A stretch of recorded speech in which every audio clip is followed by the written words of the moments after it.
Muling nagpakita dyan si Senator Bato de la Rosa at nagkaroon ng komosyon. Anong nangyari dyan?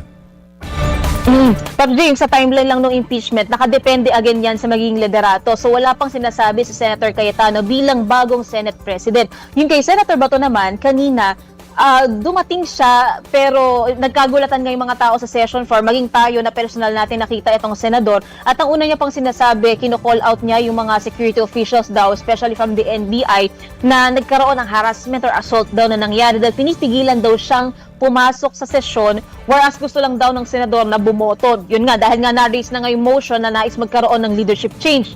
And ngayon, so far, ang kine-question nila is kung maaari na matingnan yung CCTV footage para makita kung paano hinandle itong kaso ng senador na sinasabing pinigilan daw na makapasok dito sa Senado. And kanina naman, yung point of contention din yan na pinag-uusapan dito sa Senado.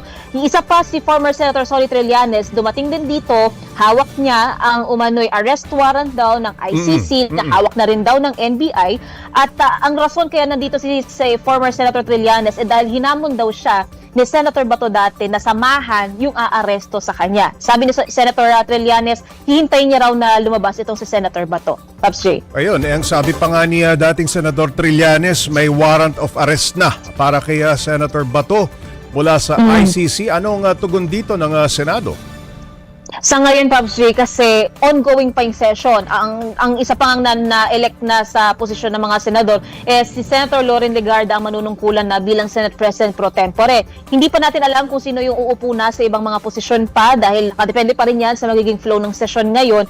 And currently, naka-lockdown na ang Senado. So, mas mataas at mas mahigpit ngayon yung security measures dito. Si former Senator Trillanes nandito siya. Sabi niya, hihintayin niya raw itong si Senator Bato. So we're yet to see kung magkakaroon ba ng pagsusundo na dito sa senador na merong subpoena mula sa pulisya and itong sinasabi ni former Senator Trillanes na may arrest warrant na nga raw siya galing sa ICC. Hinarap yun kanina, pinakita yun kanina ni former Senator Trillanes. Oo, Merimon, kung naka-lockdown, ibig sabihin hindi hahayaan ng Senado sakaling may aaresto kay Bato?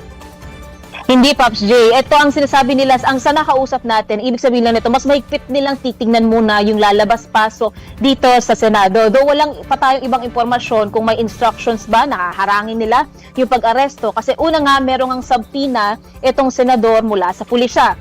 Plus, itong bit-bit din ni former Senator Trillanes na arrest warrant mula sa ICC. Kaya, iantabayan na natin kung ano yung magiging aksyon nitong mga law enforcement agencies na nandito sa Senado ngayon. Pops J. Ayun, maraming salamat, Mobile Journal Merimon Reyes.